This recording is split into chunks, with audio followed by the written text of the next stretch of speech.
How the hell we doing, everybody? This is episode 70 of the Weekly Wave. And that's a weird number to say. I got 30 more before we get them triple digits, dog. So a lot of good guests on the way. Sorry. It's the coffee, not the cream. Don't worry about that. Well, I got a wonderful episode planned for you here. I got a great guest, Mr. Charlie Milliken, so let's hop straight into the goodness. Here we go. Check 1 2.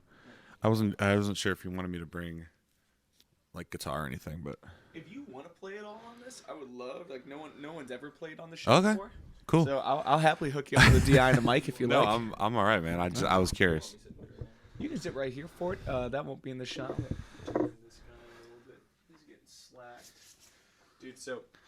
So I am quickly burning through all my Mac products, like with just not enough RAM or hard drive space or passion to do what I want them to do. Yeah. So I was recently just trying to look up like my next step. Have you seen the Mac Studio? Yep. Those look fucking sick. They look crazy. What do you use right now? I have a Mac Mini right now. Yeah. But I downgraded from an iMac, I guess. I don't know. I wanted something smaller. Yeah. And I feel like the Mac Mini is it's better made for that job. Like I don't know why, but they just got rid of the iMac. What? Yeah, Oh, they changed it. Yeah.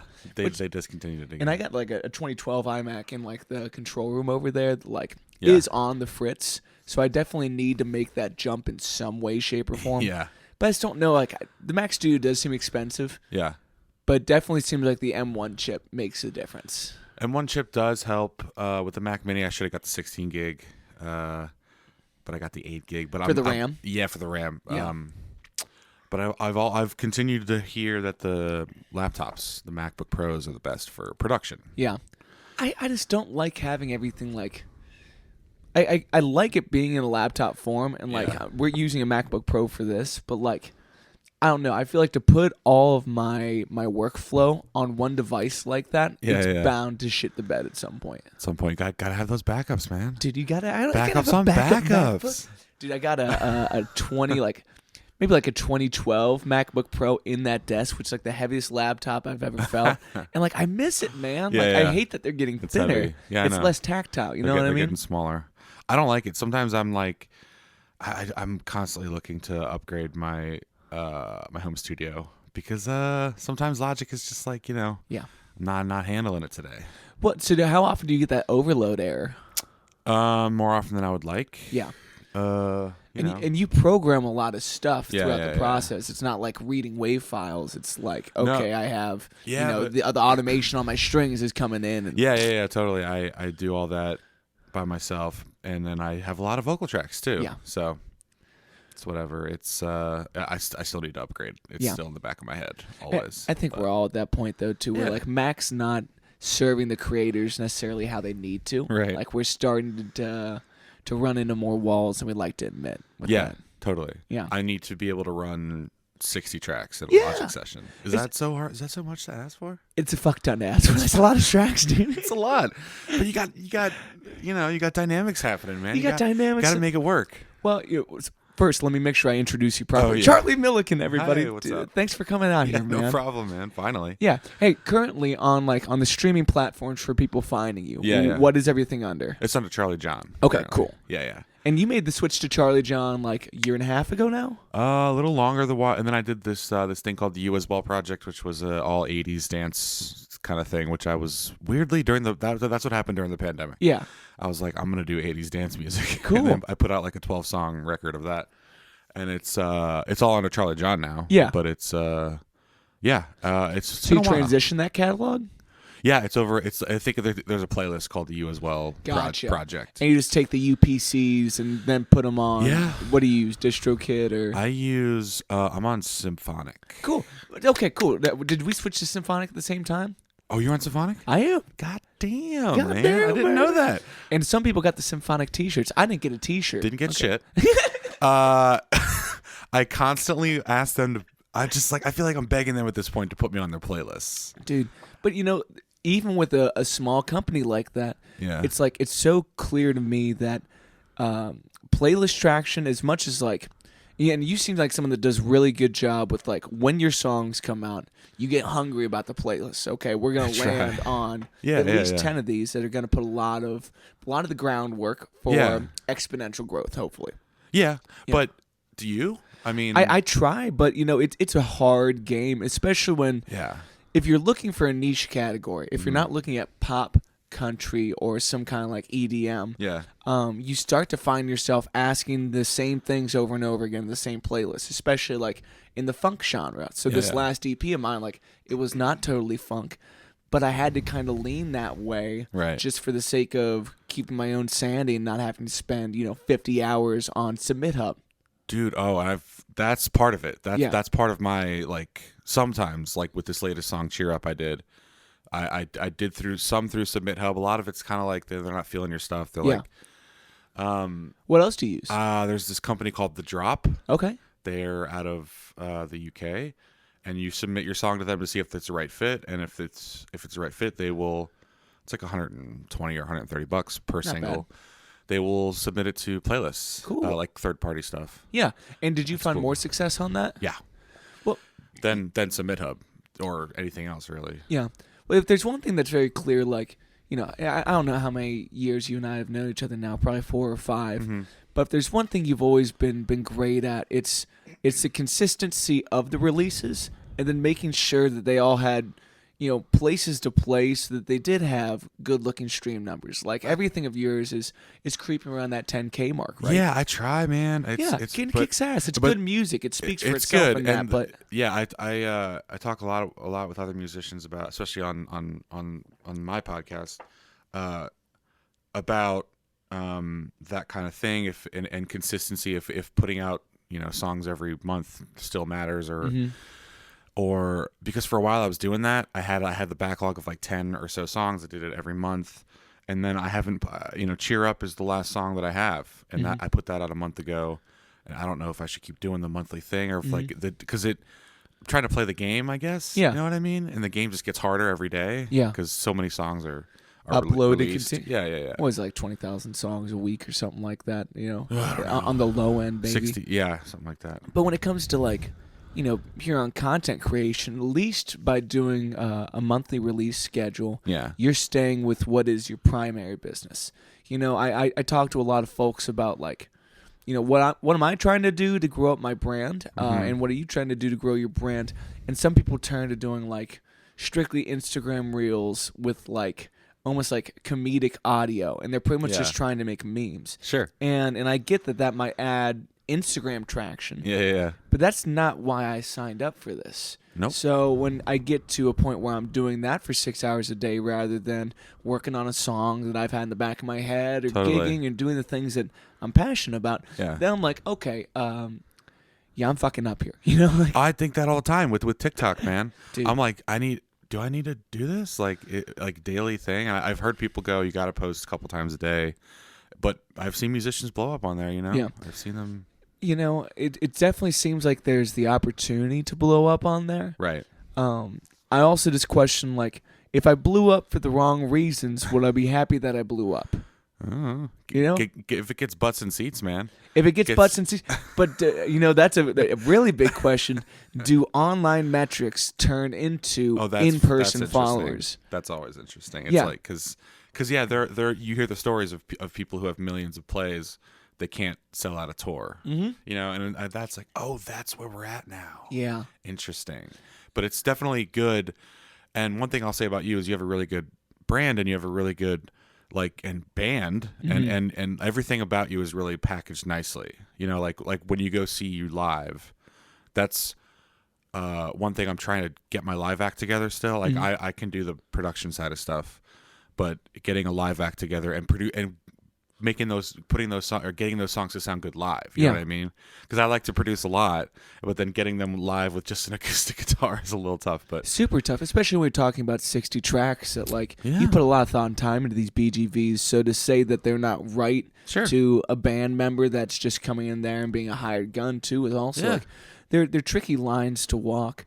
But, there is something to be said about how the live show does feed into butts and seats. You shouldn't oversaturate your market with shows. Right.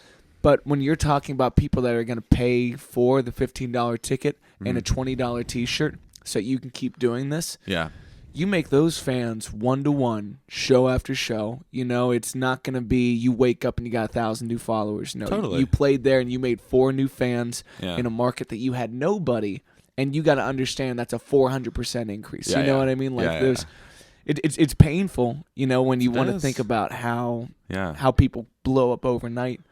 But you know, it's never exactly overnight, of course. For sure. And what that does for you is just make you more insecure about what you're gonna do next. Yeah. You know, there's some neuroticism when it comes to the day after an EP drops, or after a song drops, and you just wonder if it sucks, you know, like, or you just drive yourself nuts. I take songs from the beginning to the end, and that's tough. That's really fucking hard to do, because at the end of it, you're like, I fucking hate this song. Yeah. Like, this song sucks. Why did I write it? Especially if you mix and master it and you do all your own vocals. Like, that's a different kind of grind, brother. And I don't have the, I don't have the money to, and I want, like, I'm not going to, I don't have the money to send it out to somebody to finish up mixing and mastering. I wish I did. Mm-hmm. I'm not going to ask someone to do that. I feel like people obviously need to be paid for that. So, but sometimes, and that's the way my dad taught me. Yeah. He taught me to take everything, beginning of the idea, stretch it into a song. This is what you want to do. And, that's just the way I grew up. That's the way I was taught. I don't know. Yeah. Well, it's special to come from such a musical family that has, like, not only like the barriers to entry were brought down because you started off with an understanding of the equipment that you should be using. You know, you had people say, like, okay, I've dabbled in this, skip these steps, let's start here. Yeah. But there's also something really important, like, as manic as this job can get, as crazy as it can make you, you need to be a happy person outside of this. Yeah. So when I see friends like yourself that we're doing the same thing here, but you know, last year you got married. Yep. You know, you got this amazing wife in your life that you want to take care of. So you're not going to put those funds towards getting mixed and mastered by someone else. You're going to do it yourself. You know, like. And she'll tell me a lot. She's like, "You're more than music, because music. I mean, because you can get lost in it. Mm-hmm. It, like, you know, it's really easy to get, especially if you take." I don't know if you're doing it by yourself, you know what I mean? Mm-hmm. It's really easy to get lost. And she's not in the music industry, and she's like, you're not just that. Yeah. That's not all you are. But you did marry a marketing guru, which does help. She does. You played the field well. She does. She will love that was mentioned on the show. She deserves it. But you know, like. That's a powerful thing to say to somebody, and you know, my Emily has told me a very similar thing, where it's like, at the end of the day, you are much more than a dude who writes these songs. You're my person, you know, and to have someone that, you know, knows how to express that value to you, especially during really self-doubting, insecure times, is, you know, we're a difficult breed of people to deal with. Oh, you know? For sure. Dude, I couldn't imagine being on the other side of this. Are you kidding me? Yeah. No, like a lot of it's just interesting trying to meld your life with someone who's not in it, and because for a long time, you know, for 26 years before I met her, I was like nose to the grindstone, like 24/7 kind of booking and gigging and it's kind of tough to slow that down or know where to put your time. You know, like where does it go? Yeah. You know, where does that time go? Especially when I deal with this thought process, like the task list is never ending. Correct. Forever. Yeah. So I have to have different task lists that I pull from. So I have my master, you know, list of bullshit that's going to be on my brain until I can finally fall asleep at the end of the day. And then I have a piece of loose leaf paper that this is all I'm going to do today. Yeah. And after this, I need to check out. Yeah. You know, I need to go play tennis with my buddy, or I need to go see Emily for a little bit, just to be a person. Yeah, because you're done at that point. And at that point, especially in this creative process, you start to, like, the creativity you start to hurt the song or the music. Like, after a long time, if you're in it too much, it can start to be hurt it. Especially in a world of, like, you have a great digestion process for your music. You take it 0 to 100, but as guitar players, as guys that kind of grew up listening to similar music, where you end up with it and where I end up with it are very different. Totally. But you have this level of cleanness and a sheen to it, and so it's beautiful to see how well you fit every crevice to itself. Well, but thank you. When you spend that time trying to get the most minute change to happen, that's when you really cross that line of, is it right because it's wrong? Yeah. Am I wrong because it's right? Am I just tinkering? Yeah, exactly. And that's why you need somebody else to come in possibly at the end of the process. And just kind of be and just tell you to take your hands off for a little bit. This is it. It's done now or whatever. But yeah, I remember because my dad produced my first EP, and I remember I was just so mad at him because he would just be like, "It's not done yet." Yeah. It's not, and I'm just like, I'm a young kid, and I'm like, "Come on, man, come on, it's done, it's there." Yeah. And he's like, "Nah, the vocals aren't quite sitting right or something." Yeah. And now I can hear all of it. Yeah. And it's like, oh, I get what you were saying. We're blind to certain things we haven't seen before, though. It's like it's cool to be at that point in your life, but it's also awful to be at that point in your life too. We're like, also not only doing it to your own stuff, but you got plenty of friends that we all try to turn it off, and then someone asks you what you think of their EP, and you're like, how would you feel if I told you I didn't like your gain structuring? Like something like really. How's my gain structure? Your compression makes me cringe. It's like there's little things like I barely even know what that means. Like I'm trying to learn, but if you're just a production guy, you get that. Did you have the moment of when did you release your first song? Like was it a single? So I released my first EP when I was in high school, and that was done at a studio downtown where someone else did the mixing and mastering. Yeah. So again, like you got to be very ignorantly satisfied with the product. Like you didn't. Yeah. And now I listen back to them like, oh, they auto-tuned the shit out of me. I sound like a discount T-Pain with immature songwriting skills. But were you eager to get it out? Oh yeah, like super. Like as soon as it gets out, people are gonna know. That's what I thought, man. Yeah. Well, and then that's the carrot that gets dangled in front of you in this. It's like we always think the next one's gonna blow us up, but I've been trying to really focus in on like there's a line between ambition and contentment, where I can be happy, and without both of them, I am extremely unhappy. Yeah. Interesting. Yeah. Wow, I never thought about that. Well, like you have to be willing to say like enough is enough, but if you don't get up in the morning for some reason, like what is there? Yeah, that's very true. I mean, I haven't. I don't know if you do this too, but I go through waves of I haven't written a song and I haven't written anything in months. You know what I mean? You know what I mean? Just like, and I was gonna ask you about the genre thing for you. I'm sorry to keep turning everything into a question, but it's what you do. It's what I do. Even though this is my podcast, you do it yourself. Exactly. I'm also interested in other people. Do you want to plug the podcast really quick? Sure. It's called On the Record. It's also a live radio show every Wednesday night on vwradio.co. Tomorrow night is live. We're live from 7 to 8 Eastern time.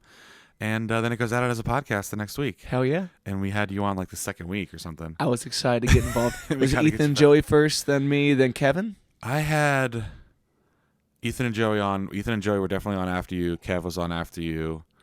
This guy Caleb Hawley. I don't know Caleb. He's a New York guy. Cool. He's like, we've talked a little bit. Shout out to Caleb Hawley. But he was one of the it's a weird story because I found him. My mom found him on Discover Weekly. Nice. And it was this. I'll shoot you his stuff. It's like amazing and right up your alley. But it's he's really great, and he responded. Like I messaged him to be on the show, and he responded. So cool stuff like that. Yeah, that's awesome. And but anyway, yeah, the show comes out every Wednesday, and then every Wednesday the Wednesday after that it'll be put out as a podcast. But yeah, so the question anyway. Back to the question. Do you try to stay in, like genre-wise, when you're writing? Do you try to stay within that funk genre, or not just whatever you want? I just gotta. If I'm sitting down to write a song, it's not up to me what comes down the pipeline. it's up to me how good I am at catching that inspiration, that muse. So like, sometimes it frustrates me that I haven't written the funk song that I need, but I don't get to decide what's gonna strike the right mood. So I got this next like acoustic EP that borderlines a little bit more like folkish, bluesish, countryish. And that makes me happy that I can pivot and do that kind of thing. Because, like you said, like at some point I woke up and I wanted to do an 80s dance record. Mm-hmm. You're so talented that if you didn't do that because of genre constraints, you'd be living a life like this is the 60s and the 70s, and they only had, so many weeks to print your marketing materials. Sure. Like we live in a new world where you get to be as wide of a span of an artist as you could ever want to be. Yeah, yeah. So it's nice. Like I feel the same where going through a songwriting rut is like painful on the mind, and it starts to kind of weigh in with a lot of other like doubts and concerns. But then you start listening to a record that does something positive for you, and then word vomit happens, and you're stuck with a song that may not fit what you thought you were gonna write. Yeah, but it's a song. Yeah, and you just gotta start playing it. Like that's why totally. I love a good 4-hour all original gig, because it's like I ain't done with this, but you're gonna hear the 2 verses and no hooks that I got for this, because like I gotta play it. I got to get into the motion. You're gonna hear all of it. How often do you do those? Like all original gigs? Once a week. Okay. Yeah, at least once a week. Nice. In this 4 hours of blind commitment. That's just awesome. Try to get the new stuff out there. Yeah. But like it's also, I was talking to my man Kevin Fox about this, and you do a great job with this as well. If you have a touch on multiple instruments, if you can go from a guitar to a piano, just for the sake of falling into a good idea, messing up a chord progression and realizing that that's it. Yep. That gets the gears churning in a different way. Yeah. So when you're going through like 60 tracks of production, right? Do you move instrument by instrument? Or are you just a loose cannon? I'm going to do a vocal take, a guitar take. I'm programming drums, BGVs. Whatever I wrote the instrument on. So, it's usually vocal and either piano or guitar. Cool. And I just fill it in. Yeah. And then now when you say fill it in, like, or do you just one track and one track, and then we just start to kind of fan out? Yeah. And that's kind of the most fun part of it, because I get to experiment and shit. Yeah. And I this is gonna be really nerdy for a second, but but I program a lot of the bass, programmed them with MIDI, and I have my sounds and all through Native Instruments. Shout out to Native Instruments for that shit. And then in the post chorus, I pull out my electric, and there's a bass setting on my fucking Slate digital. Nice. Seriously, Slate is just like amazing. There's a bass setting on the on the, what's it called, a rig? I don't know, whatever it's called. And you get it all crunchy and shit, and it just sounds amazing. And that's the kind of difference that I want from the chorus to the post chorus. And it also you play a little bit different part. That's the next instrument I would learn how to play, is bass, probably. Yeah. Just because I want that movement. And you have it too with your stuff. I mean, you hire you have bass players and stuff to do that kind of stuff. But it's cool when to hear an artist saying like, I'm gonna go from playing bass on one instrument to another, because the sonic shape, like we need contrast, we need interest at some point in the song. So to go from playing it on a MIDI keyboard to playing it on pretty much an octaver with your electric, pretty much, is a totally different contour and pull, and it is the most exciting part of the process, because if you fall into the right part, or you think of something and then you execute it, it's the most satisfying thing in the world. Yeah, and then you get to the end of the song and you're like, especially this next song I'm working on. I know I said I'd written a while, but this is an old song that I came back to. It turns into an epic orchestral thing. And I'm just like, I didn't want to write that. I didn't mean to write that. Yeah. It just kind of happened. It started as a pop song, and then it ends as a epic orchestral thing. But that's awesome. Orchestral thing, yeah. And it's cool to be capable of doing so. Like to think of the world that your parents came up in, making music. versus what you can do as a one-man show. Yeah. In the spare bedroom of your space is incredible. And I think sometimes, especially in my own pursuits, I get kind of gear-minded. Yeah. I'm thinking if I had this equipment, I would do that. If I had that, I would do this. When realistically, I can do all that right now. Yes. And if I just got out of my own ass, sure, I could make something really special. Yeah. But then you got to also admit, it doesn't have to be perfectly cleaned up right now. No. I will have to do that eventually. And I will have to to bite my own tongue and say it's not good enough, even if someone else thinks it is. No, part of the gear thing, what my dad just pounded into my head when I was younger is if it sounds good with just an instrument and a voice, that's it. That's the song. And then you go into the production mode, don't fuck it up with production. And that's kind of the hardest part sometimes because it's so fun. Absolutely. Because it can be really, really fun. Yeah. But yeah, that's just always stuck in my head. It's just if you can get it down to one instrument and a vocal, that's the kind of music I want to write. For sure. And I was going to go back to your stuff, because you write slower. Are ballads harder to write for you? Slower kind of funk jams, I guess, for yours, right? They're not really.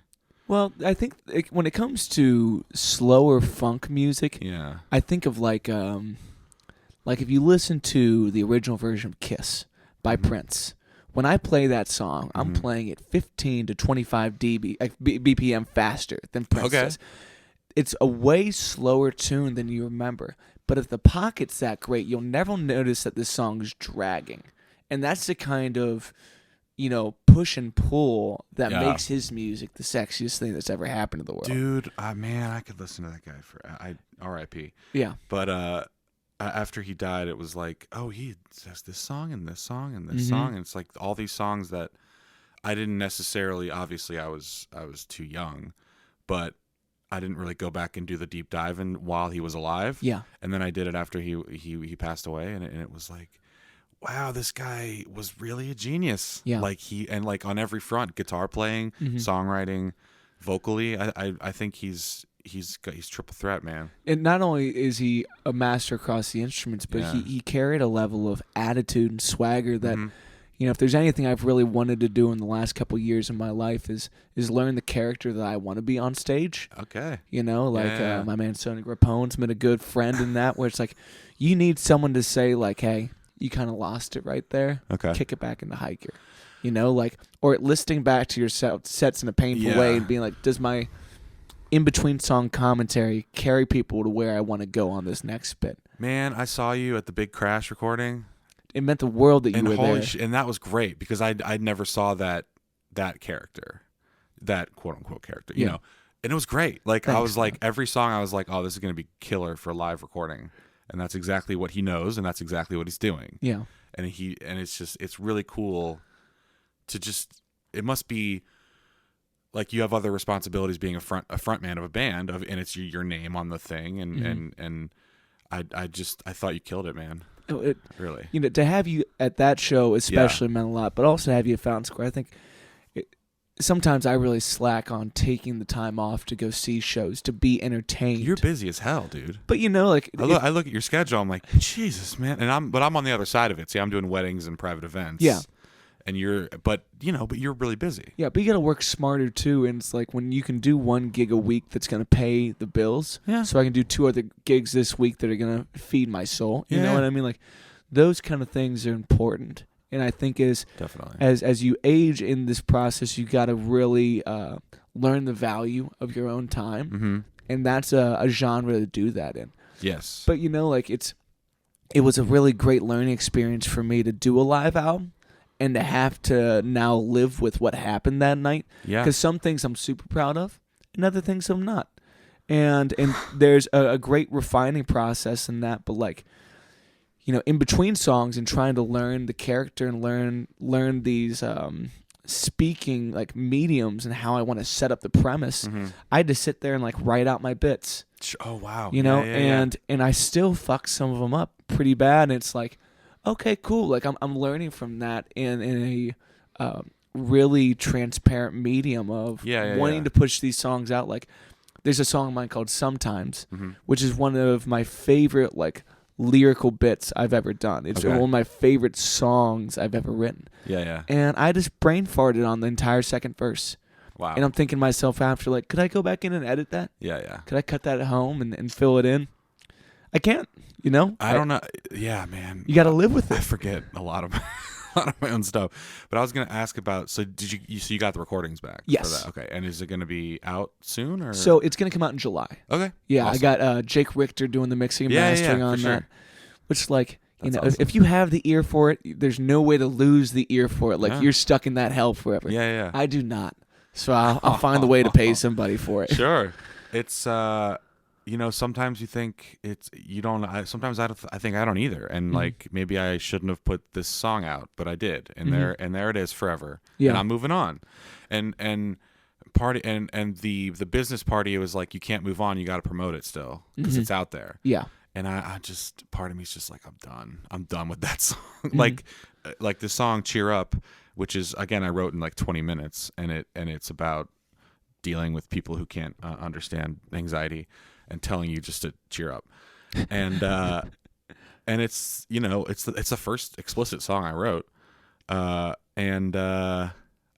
did it and I produced it in probably a couple days, and I let it sit for a long time, and just like, because I wanted to hear everything. I listened to it everywhere.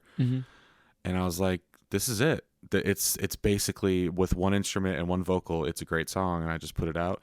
And now I did some stuff through Submit Hub. That's why I got those playlists. Yeah. And it's just like, I don't know what else to do.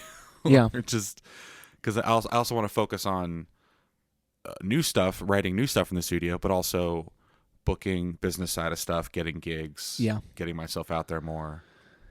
It's a balance. It's a really tough balance too, Yeah. and when you look at, like, success limits you in what you're willing to take risks on. And even if we're both sitting at, what most would consider to be a low amount of success, neither of us, rolling up in a Rolls Royce looking fly as fuck in a nice suit, but Not yet.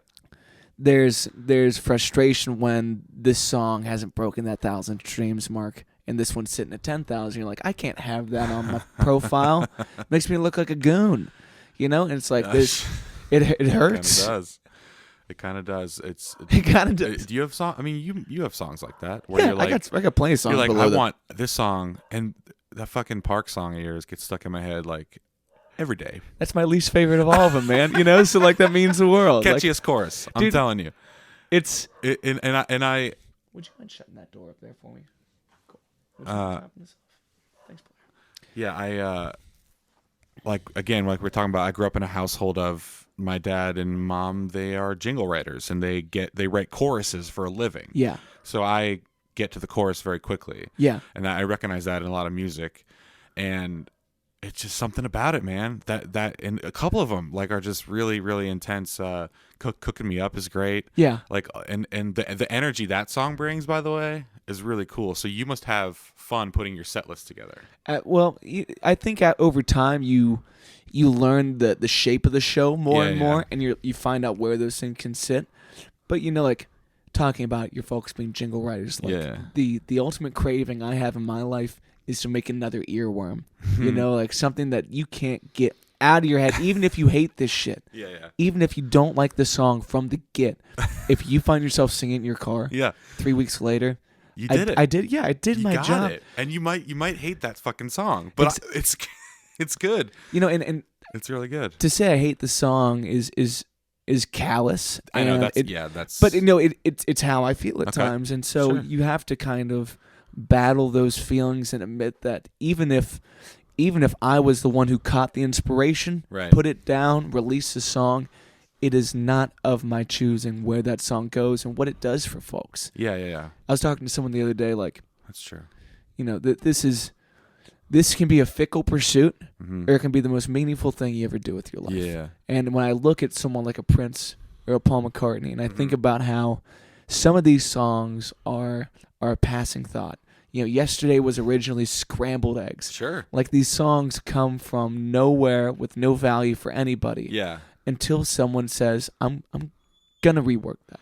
And think about, and I love Prince, and the Beatles. Think about, they have tons of songs out there that are junk. And they put them out. And I think about that kind of a lot.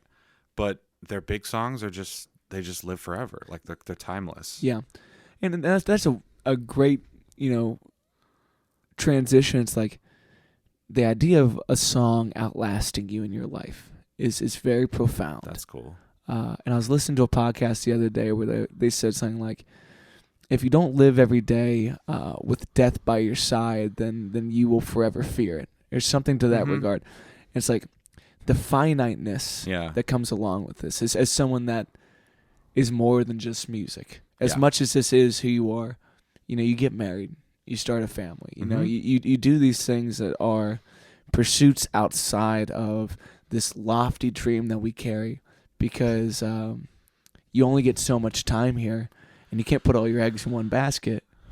Well, I mean, but sometimes, but you can't not do it. Yeah, sure. I couldn't not, and I very lucky and I was very privileged growing up. My parents let me live with them while I was gigging, just like could learn the ropes and like learn how to run a business for yourself. And then also double lucky, I get to marry this woman who's like, go chase your dreams. Yeah. And like, how fucking cool is that? Like, part of me feels guilty. Yeah. I'm like, I don't deserve this. What are you guys doing? This is ridiculous. Yeah. And she knows that, but it's just like, it's not an easy business. It's, yeah. But at this point, my dreams have gotten a lot smaller back into, I just want to make a living. Yeah. Just waking up, doing music, doing what I love. Totally. And, And if you're someone like, if there's one thing I really admire about you, brother, it's that you have a very humble demeanor for a guy that I know kicks some serious ass and works crazy hard. Thank you. It's a hard thing to wake up every day and circle back to, I'm lucky to do it.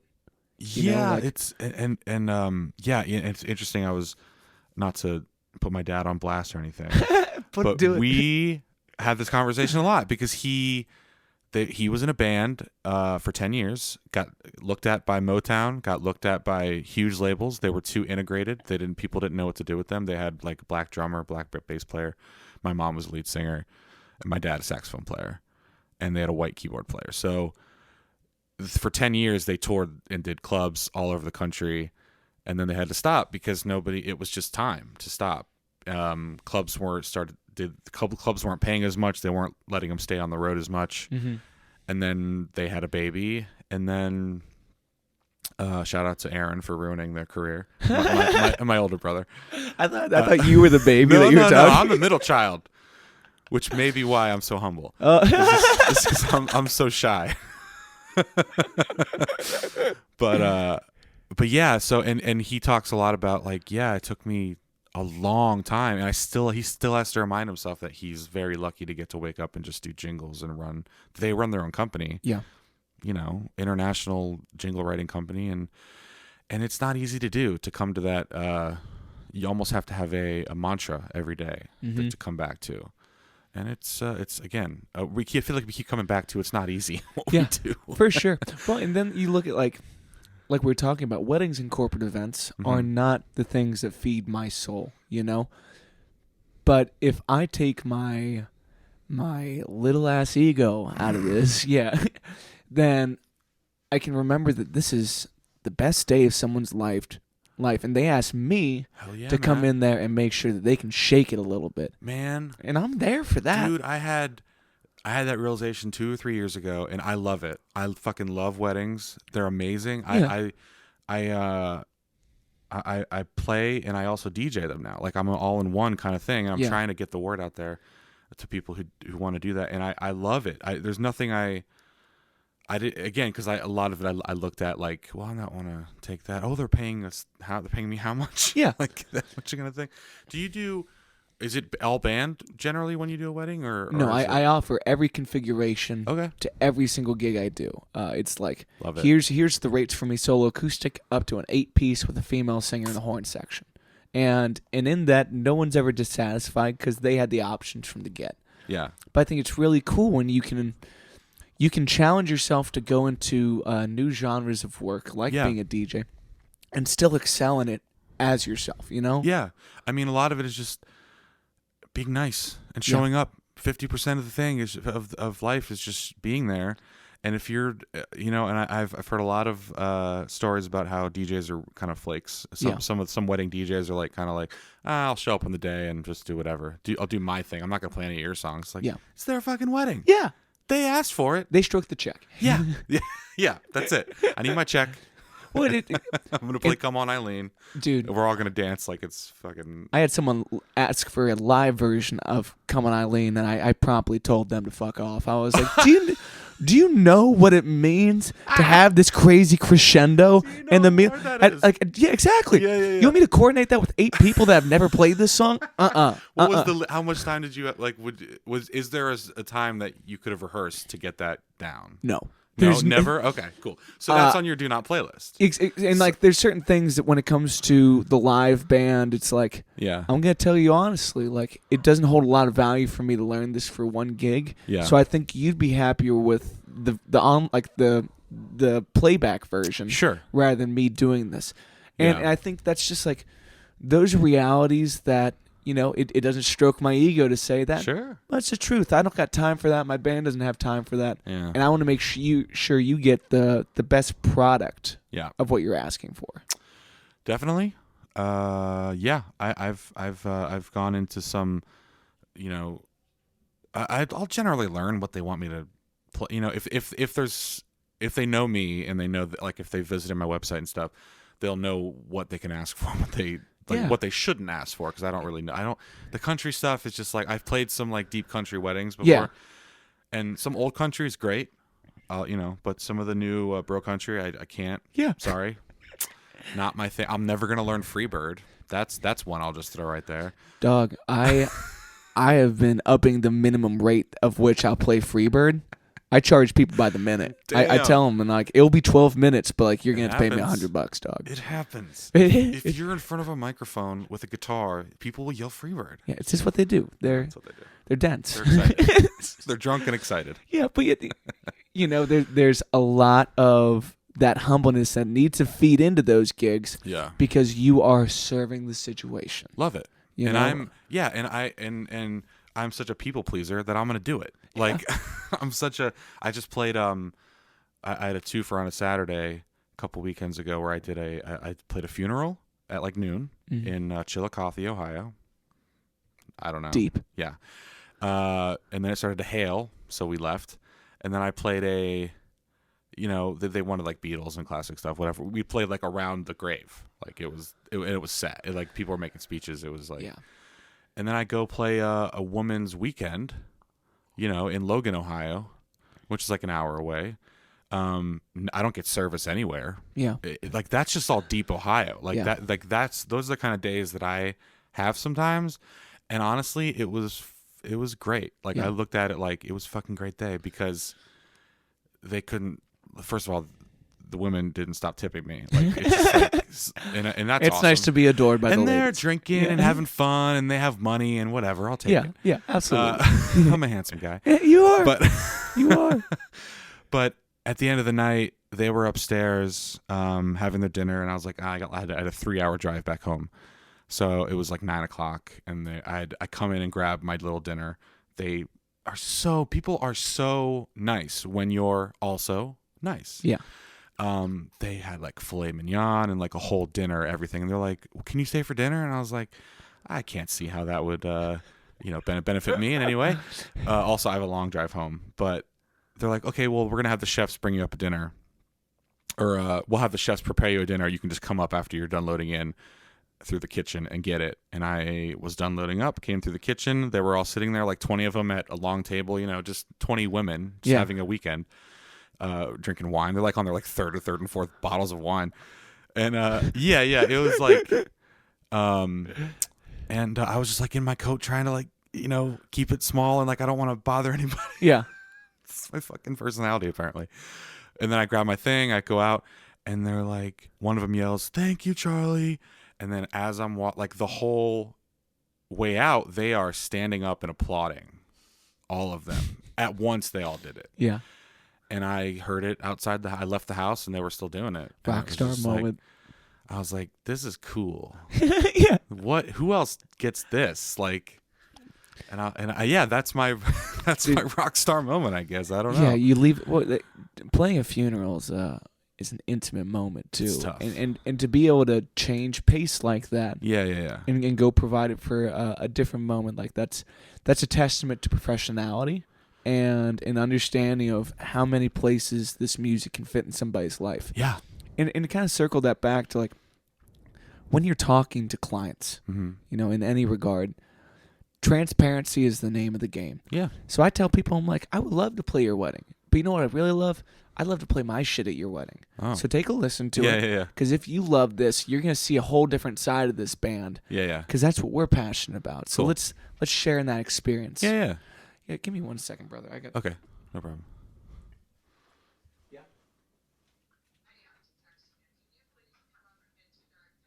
Yeah. Hey, Jordan, why don't you step in on that conversation? Give me 1 second. My mother needs a Diet Coke, and she cracked 2 grape glasses. Jordan, what's up, man? How we doing, Charlie? I saw you play on Thursday. Was it? No, it was Friday night. The Fountain Square show? Yeah, Fountain Square. Yeah, I was up there doing the lights, the cameras, all that good stuff. Yeah. How was it for you? Oh, it was fun. It was windy AF. It was. So like the stabilizer that we use for the camera was just blowing. Were you there Saturday too? Fountain Square? Yeah. No. Okay, so yeah. We didn't. It kind of got windy, and the fucking water from the fountain just blows everywhere, man. It's just like after a while, it's like, is that rain? No, it's not. It's weird. So you're a video guy? Is that all you do? I'm the right-hand man. You're Matt's right-hand man. Drive the car, help book the show, Really? sell the merch. Awesome. Learn the video, do the lights, Yeah, whatever yeah, he yeah. needs, I'm here for. That is a good guy, man. Yeah, oh yeah, he's the best. How long have you known him? We've known each other since 2018. Okay. Yeah, we went to our first Bonnaroo together. Oh, nice. And soul brothers since. Yeah, absolutely. And then we did 3 weeks in my old minivan in 2019 together, and that's when the bond really happened. And we've just been brothers ever since. And That's awesome, man. I've been your guest host, Sony Grappone. Thank you very much Thank for you. having me. You're welcome. Charlie. Goodbye. What's up, Matt? That's the most polite substitute teacher we got in the district. I'll tell you what. He polite. drinks a lot on the job, but the kids love it. The kids love it. One time in high school, we got a sub. He walked in, and this dude always could never keep his shit together. Okay. He would be handed a list of what to do. He'd be like, I think we're watching a movie. But I swear to God, one day he walks in, he puts his briefcase on the desk. He goes, you guys know I love the Oregon Ducks, right? And we're like, Okay. all right. He opens up his briefcase and takes out a cheese coney. Okay, he put a loose cheese coney in his briefcase. I was dumbfounded. And he just starts eating it. He didn't even tell us what we were doing at this point. We're just watching this old man eat like, That's funny. how did you get here? Yeah. Like, you senile goat.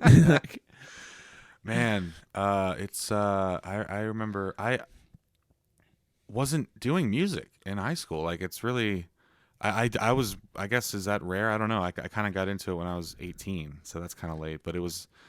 You've probably always had a calling for it, though. I mean, it's just depending on what you do in high school. It's like, where does it sit? Is it on the back burner, or is it your only thing? It was on the back burner. I was into sports. I was, basketball and baseball, man. I didn't know you did that. Hell yeah, man. We got to go hoop sometime soon. Oh, man, it's been a long time. But I'm going to box you out, young man. Fuck that. Defense first. Come on, man. Defense first. I'm here to eat. But, yeah, I was, this is a longer session if we're going to talk about this, but I had some fucked up coaches and all that shit, and they kind of ruined I just, as much as I love music, I love basketball. Yeah. And baseball. And it came to an end. I've tried out for NKU baseball the year they went D1, so I was not ready. And also I just had a terrible thing, but the level of athleticism just jumps in college. It's just like, I was not quite ready for that. Yeah. And then, do you want to play 4 years of maybe playing, maybe not playing? Yeah. I could have been in basketball. I could have been a practice player, which is like I just go in and practice against a star, so he gets better or whatever. But and then when I was 18, one of my friends at NKU was like, hey, they have music at this Starbucks, why don't you go do it? I majored as a vocal performance, which is not smart as a freshman. You don't want to major as a freshman. Nobody around me did that. I was like the only one, and I learned a bunch of classical and Germans and songs and all that stuff. And you had to have these monthly tests and all that stuff. And I hated it because it wasn't Berkeley, it was NKU music department. So the closest I could have gotten to what I'm doing now is probably their jazz department, maybe, because it was closer to pop and like that kind of thing. But yeah, it's just and then I basically just picked up the guitar out of necessity just so I could write songs and sing. Yeah. Well, and it's to accompany the self is a huge part of what you do now in this. So that's why I'm like, because you started young, like playing guitar. Yeah, guitar was before singing by a long shot. That's really cool because now you can obviously put it into all your music. Totally. The guitar, but it's been a great companion in my life too. Yeah. Whereas like I was around the sports thing too, but never really excelled at it. It's like at the end of the day, I didn't have to worry about other kids on the team being better than me. I didn't have to worry about a coach that didn't like me. Yeah. I had 6 strings that if I gave them something, they would give it back. Totally. And did you do any like music in school? Like in high school, I took some lessons. I took some piano lessons in college, but I took like private lessons for 7 or 8 years. By the grace of my grandmother who drove me to all that shit. I come out from like a half-hour lesson, and she'd be sleeping in a hot car at like 90 degrees. And she'd be like, "Oh, time to go home. All right. Yeah. What'd you learn today?" And I'd have to play her back everything I learned that day. It's like it was a great discipline. So you, so guitar is ahead of like vocals or anything else for you, or song? Was it like songwriting? For me, it's vocals, songwriting, guitar, piano, like that, just in that order. I don't know. I just kind of how it shook out. Yeah. How is it for you? I had guitar, then vocals and songwriting, and then probably keys as well. Okay. And like, I was just picking in some bar bands where like you know how to sing anything, and like it was a great opportunity to suck, and like just you need those. You really do. Everyone and like needs those. And dude, I have a vivid memory of like the first time I screamed while I was singing, and I got this huge reaction from this bar drunks. And it made me feel so different than anything else in my life. It was like, it was finally a chance to be the lunatic that sometimes I need to be. You know? Totally. I get that. It's the when I got my first gig, that wasn't like at a Starbucks or whatever. I was like, oh, this is what I'm supposed to do. This feels right. Yeah. This feels like exactly what I'm supposed to do. And I got good, or decent to good by playing 10,000 hours in a fucking cafe in a bistro. I played weekly at this bistro in Crestview Hills for years, and then they closed down just because they couldn't support whatever. And then I played in a Seasons 52 in Norwood. I played piano at the piano bar for 5 hours a night every week on Sundays. We talked about this recently. I thought you had some kind of dueling pianos gig. So that's the gig that I was thinking of. Yes. Yeah. That's the gig. They had this they like booked through a separate party. So I wasn't in contact with Seasons 52. I was in contact with this other corporation or whatever. And they like hired musicians to play these things. I played a New Year's Eve in Chicago once at a Seasons 52 for like 5 hours or whatever. And then all of a sudden they're just like, well, it's cheaper if we just have canned music. And I was just like, well, yeah, but yeah, duh. But I loved it. I mean, it's that shit's fun because you can just do what you want. Yeah. And learn. But in a challenge of playing piano for 5 hours. I'm learning how to play crazy. piano. Yeah. I remember auditioning for that, and people are like killing it on piano, and I'm just like, I can't. I play guitar on piano. That's what I do. Yeah. I play guitar chords on a piano, and I honestly think it was my voice that made it. For sure. and I try to cover so much with my voice for the instrumental playing. But anyway, go ahead. But you have this huge catalog of songs that you've just taken the time to learn, and to be able to go from playing on guitar to playing on keys, it makes you way more versatile for the songwriting that you do, and it's what makes you special. Like the things that you fight through and that are uncomfortable is what's going to define you down the road. And you're definitely one of those success stories of someone that will put their nose to the grindstone day in, day out. Dude, I don't know how much time we have left, but I we're about at that time if you want to plug anything on the way out. Yeah, my music's online and it's everywhere, and Spotify. And go, by the way, and I try to do this on the podcast too. There's nothing more helpful than people go following us on Spotify. For sure. I feel like that's an overlooked thing. Yeah. Because there's not a lot of social media kind of apparatus in that, but to hit follow tells the algorithm that this person is worth a follow. It's a little forward momentum. And you get their like notifications about any time we release a song or something like that. But and I am Charlie John Music everywhere else that you can think of. Again, On the Record goes live at vwradio.co every Wednesday night from 7 to 8 Eastern Time. And that's what I do. This is basically what I do for an hour. I talk to musicians, and it's really fun. Yeah. It's really, really cool. Well, you kill it all. I love you, brother. Thanks for coming over, you too, man. No problem. Appreciate you. Yeah. That was Charlie Milliken, everybody. I love that dude to death. He is an incredible songwriter, an incredible producer. So make sure you check him out everywhere that you go. But without further ado, let's hop into the dates, starting with the local stuff. May the 4th be with you tonight. I'm going to be at the Cincy Tin Roof at 10 o'clock. May 8th, every single Sunday night, find me at Fishbowl at the Banks. I will not be there on the 15th. May 9th, I'll be at Kroger's out in Anderson, starting at 4 o'clock. May 11th, I'm back at the Tin Roof, starting at 10 p.m., May 12th, I'm making my debut at Catch a Fire Pizza out in Blue Ash. That show starts at 6:30. They have a great summer concert series going on. And then May 15th, I have the Music on the Hill event over in Florence. I should have some more details pertaining to that out on my website soon, so keep your eyes peeled for it. Shout out to Scott Skiback. Thanks for having me, brother. For the tour dates, we have, let's see what we got here. I have... Sorry, y'all. I'm reading at a 3rd grade level here. Hold on.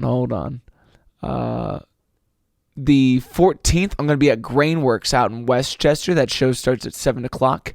Oh, I got the Music on the Hill on there as well. The 18th of May, I'm going to be at the Clear Mountain Food Park starting at 7 o'clock. That place kicks some major ass. Come see it.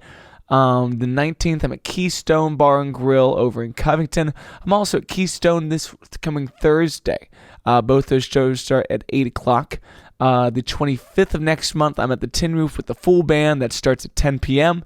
The 27th, we're in Louisville. Same deal, full band. And then the 29th, we're going back to Nashville, Tennessee to play at our favorite Alley Taps. Okay, so that's the dates for right now, y'all. I also got some great news. We got a music video on the way. Impatient is coming very soon. And other than that, keep taking care of yourself. Take care of each other. Have a beautiful week. And thanks for stopping in for the Weekly Wave. Peace, y'all.